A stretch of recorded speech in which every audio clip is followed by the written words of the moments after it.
And what about companies like Rainmaker? What's that about? What is that? Tell us about it. Paul knows the CEO of Rainmaker quite well. They've been in conversation for almost a year. Paul, take it. Augustus is the CEO, young CEO, and owner, founder of Rainmaker Corporation, which is a cloud seeding company. Hey guys, I'm Augustus Dorico, the founder and CEO of the cloud seeding company Rainmaker. There was just a congressional hearing on weather modification, and we were brought up but not invited, so I thought I would just take the opportunity to clear a couple things up. Rainmaker does not conduct geoengineering or solar radiation modification to dim the sun and cool the planet down. We're a cloud seeding company, which means we work with natural clouds to help them precipitate more rain or snow. The American people, do they have the God-given right to clean air, clean water, clean crops? First of all, I and we at Rainmaker agree that everybody has a God-given right to clean air, clean water, and clean crops. And if you look at the state of our country right now, our forests and cities are on fire because we don't have enough water. Our crops and harvests are failing because we don't have enough water. Ecosystems throughout the US are collapsing because they don't have enough water. I'm going to the Great Salt Lake tomorrow. Google what the Great Salt Lake looks like. It could dry up entirely over the course of the next decade. What we want, what we think everybody in the country wants, is a future where we have enough water for our forests to be green, for our farms to be lush, and for kids to grow up swimming in the lakes that their parents did. That's basically the only thing that I care about right now, making more fresh water. They're working in a handful of states throughout the country to enhance precipitation. And Augustus is currently involved in the largest cloud seeding project in American history, in Utah specifically, where in the Bear River Basin, they are having major drought issues. Rob and I were just discussing this. He has some friends and family out in Utah who would absolutely love it if there was more snowfall taking place. So to answer your question, what is Augustus's role in all of this, or what is a company like Rainmaker's role in all of this? I've said from the beginning, from when I first saw Augustus giving testimony in the Florida legislature last year, for years we're talking about geoengineering and weather modification and trying to explain that it's happening. And we've used cloud seeding maybe as a conduit, if you will, to open up larger conversation about it, because people will agree, yeah, cloud seeding is happening. There's a history of cloud seeding that goes all the way back to the 1940s when General Electric, actually in Schenectady, New York, that's where they first performed the cloud seeding experiments over Mount Greylock in Massachusetts. This cloud is made up of liquid water droplets. They are not snow crystals as yet, but by taking a tiny piece of dry ice such as this and scratching it so a few tiny fragments fall into the supercooled cloud, long streaks develop just like the vapor trail from an airplane. These contain millions and millions of tiny submicroscopic snow crystals which grow very fast and assume exactly the same forms that natural snowflakes show in an ordinary snowstorm.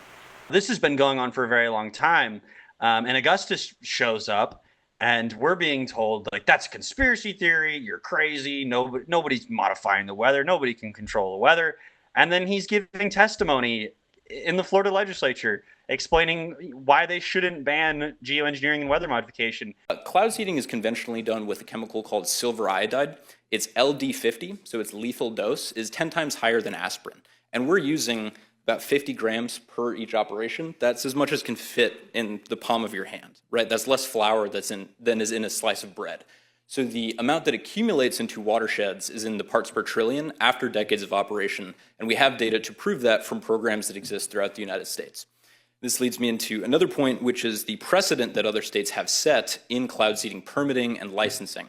So I think that, per what I said at the top of my commentary, the spirit of this bill to protect Floridians, to protect Americans from environmental pollution, that is great. And I think that permitting and licensing absolutely should exist. It does exist in states like Texas and Utah and Idaho. So this isn't a blue state or red state issue. California has a process as well. New Mexico has a process.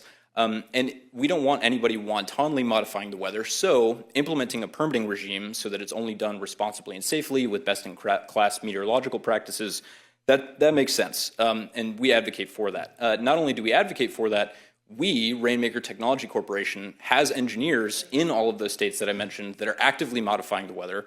that are actively enhancing precipitation for farmers and reservoirs and cities that are undergoing drought. And that brings me into like my third and closing point. Like, what is this bill about? What are we voting on here? Yes, this has to do with Florida, first and foremost. I don't think that burdening the state with more regulation, with more permitting on investigation is something that it would necessarily be excited about, but if it was for the sake of protecting Floridians, that makes sense. I don't think that we want to prevent Florida's access to best-in-class technology for their agriculture and their water and their wildlife, but more than that, it has to do with the United States, both domestically and abroad. No ifs, ands, or buts. Mar-a-Lago exists here. Florida is a very consequential state within the United States, and if weather modification is banned here, that sets a precedent to deprive farmers in even more arid regions of the country from getting access to water from cloud seeding. And so if only for the sake of other Americans, for other farming interests, for other cities like Salt Lake, which is currently radically under budget for their water supply, and people are getting respiratory issues from the dust kicked up from the evaporation, cloud seeding could mitigate that. If this precedent is set here, it could affect other Americans. And not only could it affect us immediately within the United States, but long-term it could affect us geopolitically, because China has a $300 million annual budget for weather modification research and operations. And that's when we finally realized, this is last year, okay, the geoengineers and the cloud seeders are coming out of the closet, if you will. They are now putting a name to their face in Augustus, who honestly, I really don't think he understands what he's part of. And I've said this from the beginning with him. It's now been a full year of me kind of having a bit of his ear, being a little bit of a gadfly, if you will, to remind him, like, hey, there is an opposition to what you're doing. And here's why, and I've said things to him before, like, you're not a stupid person. You can look up into the sky for yourself and see what's going on. What you're doing is just a tiny fraction, a small piece to a much larger project. And he's just the face of it. I've referred to him as a patsy.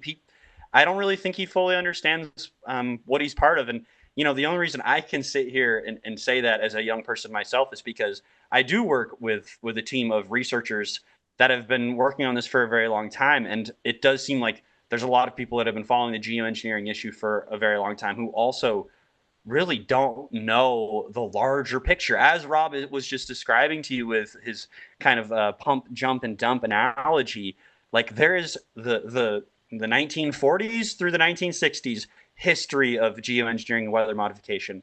And then the 70s and the 90s and beyond, there's like different eras and different things that have happened and different technologies that have been birthed out of these crazy schemes. And Augustus and cloud seeding is just like this kind of old-fashioned version of it. Yeah, they're using drones, whoop-de-doo. There's more to it than that. But he's kind of like it's a very small piece of the puzzle to answer the question. And if I can just add two quick things. Geoengineering has a 100-year history, and cloud seeding is a 100-year-old technology. Putting silver iodide in the lower atmosphere with planes goes back to the 1930s and 40s, as Paul said. The second thing to say is that geoengineering, like so many of our modern digital technologies, is a dual-use technology. There is the Dr. Jekyll civilian side. Augustus de Rico gets trotted out with Rainmaker. We're just, cloud seeding to try and help the farmers.